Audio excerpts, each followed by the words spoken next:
Chinese university student Reaching Miao is well on his way to reaching one of his goals, to become a language teacher in Australia. I'm learning Spanish, so for me, I can communicate with people from Spain in Australia and communicate with people from Latin America. The 19-year-old's second goal is becoming increasingly unattainable, to one day move from being a renter in Sydney to a homeowner. Every time I talk about buying a house with my mom, I think it's just a big problem. It is a problem actually, because it's going to be very expensive. House prices have jumped in Australia's biggest city by 60% in the past 5 years.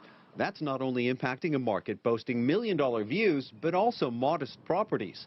Sydney's median house price has surged past the $1 million mark. The prices that are being demanded at the moment are stretching a lot of people. There are whole segments of this community that have been locked out of home ownership. Record low interest rates have prompted a spike in home loans. More than half of those loans have gone to property investors looking to capitalize on a red-hot market. It's a dysfunctional system. The emphasis on building wealth rather than building shelter is the fundamental problem. The Tenants Union of New South Wales has seen a jump in the number of people renting homes, especially among middle-income families. I think a lot of people have given up on the idea of ever owning a home, which is a pretty big deal for an Australian. From an Australian perspective, we're a nation of homeowners. It's kind of culturally embedded.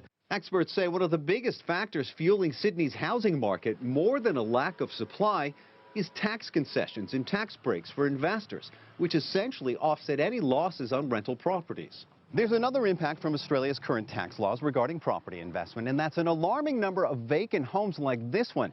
It's estimated there are now more than 110,000 across the greater Sydney area. The way that the tax system treats those capital value increases, you can invest in a property, leave it vacant for a number of years and still come out at the end making a profit. Many experts believe Sydney's current house price trend is unsustainable, but they say until the price bubble bursts, the dream of one day owning a home for an increasing number of people here, including Reaching Miao, is slipping further away.